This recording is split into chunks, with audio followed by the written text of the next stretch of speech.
inviting me here. I think I come from a different industry. It's product design, and I actually have put together something that will give you a sense of perspectives of design. I think very often design is connected to aesthetics largely, but I think it's much larger than that. And through these facets of design that I've kind of shown here, I hope there's something that you can draw from areas that you work in.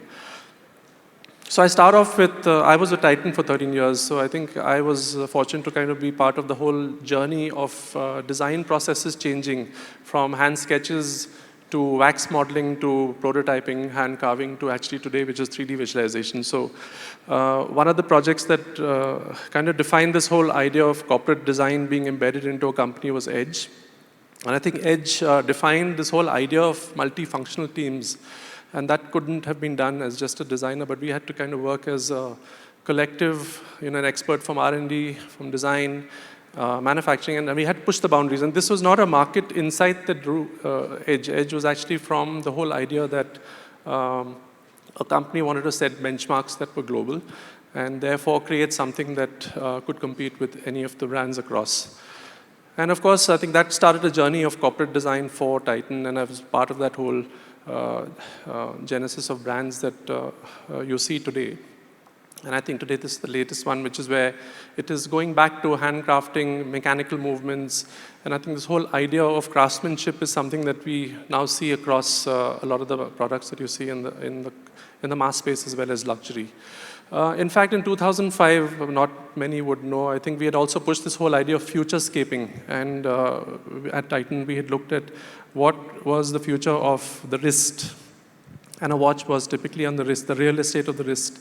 And we looked at convergence and divergent devices. And this is the smart watch that we had built in 2005 as a proof of concept. And it didn't go on to market because it was too early. But it kind of reflected the essence of what you see today in terms of technology and design coming together. That took me into a journey of working with startups in Bangalore, a lot of startups that had really interesting technologies. But I had to use industrial design to kind of put together a product that became a useful element for a consumer. So this is a technology that allows wireless sound to be used without having to place speakers in the right place. So not too many people are audiophiles, and this kind of broke that whole paradigm that you need to be an expert about equipment to actually appreciate good sound. So this goes into any bulb socket in a room and becomes a speaker that gives you surround sound.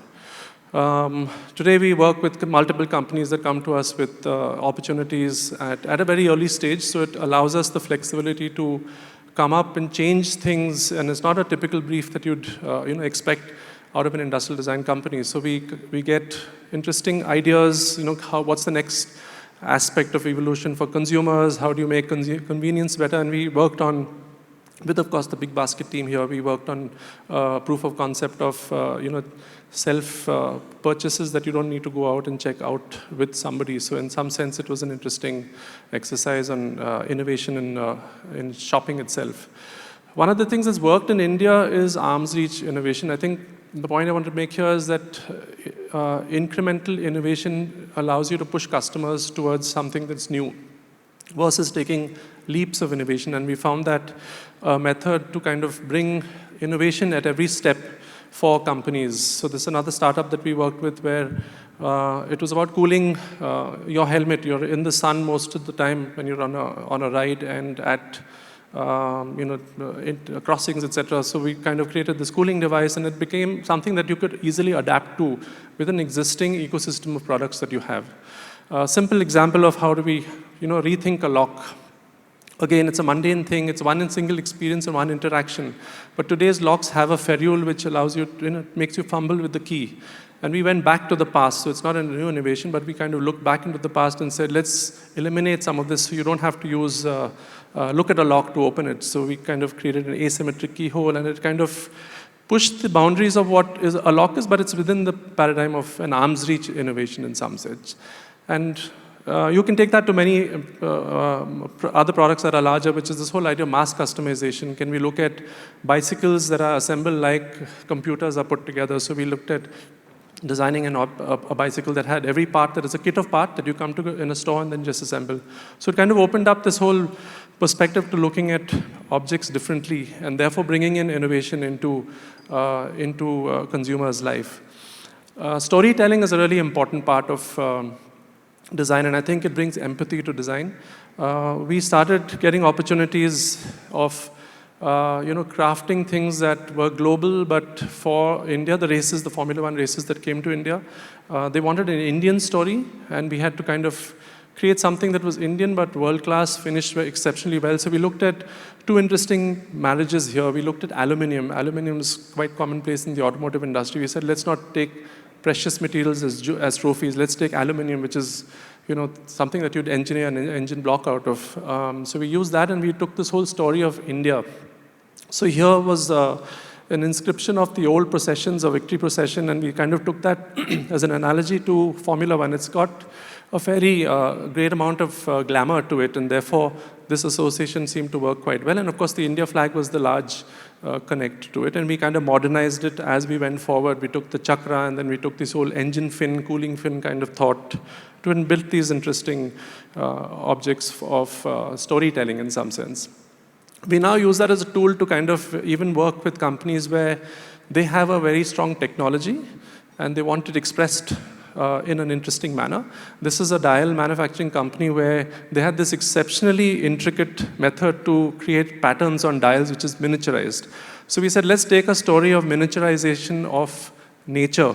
So we took these large bird's eye view of parts of terrain and then scaled that down to a dial. That immediately gave this whole very strong connect to the miniaturized technologies that were available for this kind of a product.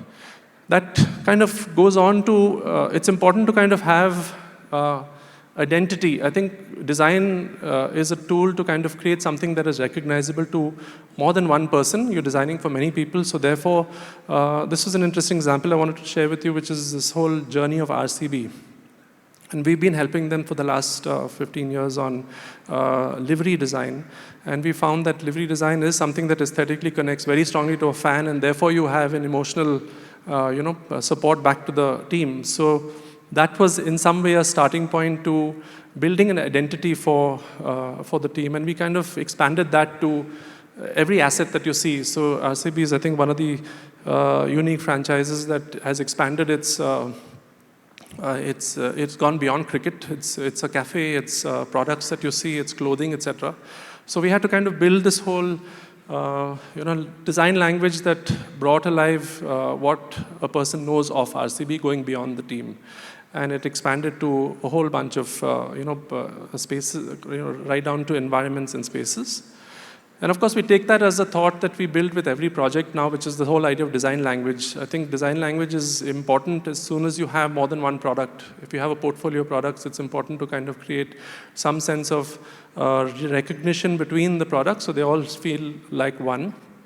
It's done across, we do it from faucets to inverters to batteries, etc. So we start building DNA of that brand physically into products. And I think that's something that's been very successful for companies that want to expand into multiple categories as well. This is an example from the past. This is the first project I actually did. This whole idea of Indianness and how do you bring alive Indianness is something that I wanted to attempt with Tanish. This was done with Mr. Xerxes Desai, who was the founder of Titan, and he kind of said he wanted something which is very strongly Indian but not obvious. So we took this whole idea of calligraphy and armory and then kind of connected that to jewelry in some sense. So we kind of came up with a new font and typography, which has stood the test of time. And I think over time, consumers then connect with the identity of the brand, and then associate a rub-off of its values on the products as well. Another case in point is Dawat. This is again a very old project, and we were fortunate to kind of build this at a time when we established new aspects of design in a category that was about staples. So we took this whole idea of a feast and Indianness in some sense. I mean, India has a lot of legacy and history in art and architecture, etc. So we kind of started looking at that as a space to kind of build up as a packaging identity. And this works very well for anything in the packaging space where the product has no identity of itself. Rice, you can't recognize one rice from another, but the packaging then starts playing a big role. It moves on to, I mean, this whole idea of every company wants to have an ownable experience. There's a lot of competition, there's a lot of brands that exist for consumers, and this whole idea of being able to create signature experiences, ownable experiences, becomes a thought that leaves an impression in the consumer's mind. For example, this faucet, when you swing it out, it swings from cold to warm water and it flushes back to switch off. So you visually also have a recall as to what the experience is. So it's a mundane action, but creates a long-lasting impression. And I think this analogy could be applied to a water purifier. We did this as a product for Aerosmith, where this whole idea of hot and cold, consumers can't associate temperature to numbers. And colors are far better. If you say red, it associates to something warmer than blue. So we used that paradigm and kind of built this very simple interface for a water device that gives the consumer a single interface to a whole range of temperatures for water. The other thing that we kind of brought in this whole thing of identity is black in kitchens, in water devices, didn't exist. And the first one that we pushed for was what we did for Unilever so a while back. It was again a challenge. We pushed it, and it was a space when all devices were all white. And from there, we've kind of built a journey of different products that we've kind of established new categories. And you'll see a lot of devices today in this whole space of black, defining luxury and high-end. Simple things like thali, I mean, an Indian thali, and if you just layer it with fine dining, you can come up with something completely new. Or just a martini glass. I mean, you don't need a base to a glass when you hold it in your hand. And these all end up being ideas of identity and ownable experiences that can apply to any product, and it just sticks in your mind stronger than having an imprint of, say, a brand on it.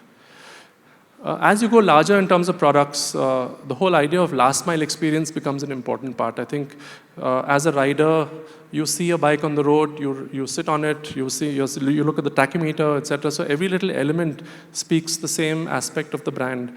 And this is what we attempted with Java and Yazdi, where we built up the last mile experience to bring back this whole essence of a classic bike. So it went into every little element that you see on the bike. And of course, we pushed it to creating a new element for ESD. We created this mnemonic and then built that into the whole architecture of the bike. And of course, then as you go larger, the whole idea of if you have a product, you also want the experience of the environment to be quite in sync. So therefore, if you look at this facade, it's more edgy and contoured, faceted, which is stemming from the aesthetic of the vehicle as well. So it kind of is an example of how a design language carries beyond the product and goes to every single experience the consumer has. This is a faucet store, and it was done like an art installation where you kind of bring alive this whole essence that each faucet is a piece of work of art. So it wasn't simulating a bathroom, but more a museum. A simple example that we've done many years back, this was the first time I think Himalaya went into personal care, and they wanted some kind of an anchor that consumers would connect with. So we kind of looked at science and nature, which is the foundation of Himalaya. And we said, what defines science and nature best? And we found this whole idea of X-ray imagery of herbs connect very strong. And then you'll see that as something that exists in every single product that you see today of Himalaya. Sculpture is another thing that we want to kind of push from a design standpoint. I think it's important to have this whole thought that design is not just about aesthetics. So I've kind of given you a sense of a wider view, but it's also about form, and you can express interesting ideas through design. This is a form-changing piece of jewelry. So depending on the orientation of your hand, the jewelry changes shape based on just counterweighted elements within it. Or a little sound garden that we created for a museum in Bangalore, which is a simple railing was transformed into a musical instrument, and children would just engage with public furniture in some way to kind of create interesting sound. Or a piece of installation that we've done at the airport here, which is how do we kind of take craftsmen and bring alive their work, because craft in India is dying. And if you look at combining that with design, we can find ways to kind of bring that back in some sense in spaces where a lot of people can see it. This is another Tree of Life installation. Again, craftsmen, the collaboration with us, and we built this large installation for a mall here. And of course, I think a couple of things that are very important in design is context. Without context, design is either too universal or has lesser meaning in some way. So we take, so context is there in every single piece that you do. If you just funnel down context to a smaller aspect, which is the whole idea of being very sharp about what you want the product for. And we took this whole idea of food in India. There's such a diversity of food. Every state is different. So we took South India, we took Karnataka, we took the South Indian breakfast, and started designing ideas around that in terms of products. And you can actually open up a completely new perspective to culinary products. Technology is another thing that we find embedding itself into products, and we found shape is no longer dependent on technology. We can actually shape them based on consumer needs. So if you look at a radio or a finger ring, technology is able to mold itself to whatever shape you want. And I think that's something that's opened up industrial design enormously today, and you see a lot of very interesting products, which is from very small products to public furniture where technology is seamlessly embedded in. Simple things like counterweighted seats that harness energy or do more than just seating solutions, solar street lighting created into objects of sculpture. And of course, the same principle can apply to apps that we create, things that we all are comfortable with. So we were looking at ideas that consumers are comfortable with certain habits, but we need to kind of find a way to push those. This is a simple idea we created with a badge, which is a counterweighted badge, so it always remains vertical on any object. And of course, process innovation is the other thing that we look at in terms of how do we embed new ideas from a design standpoint. And I end with this, which is this whole idea of symbolism. I think it is a project that we had done many years back for the Commonwealth Games of India. And we took soil, which is, we wanted a symbolic idea that would go across the world. So we picked soil from every state in India, found a process to impregnate it onto fabric, built this baton that was a smart baton. It actually gave you, it had a camera, it had a microphone. It could actually record the entire athlete's journey right across the world.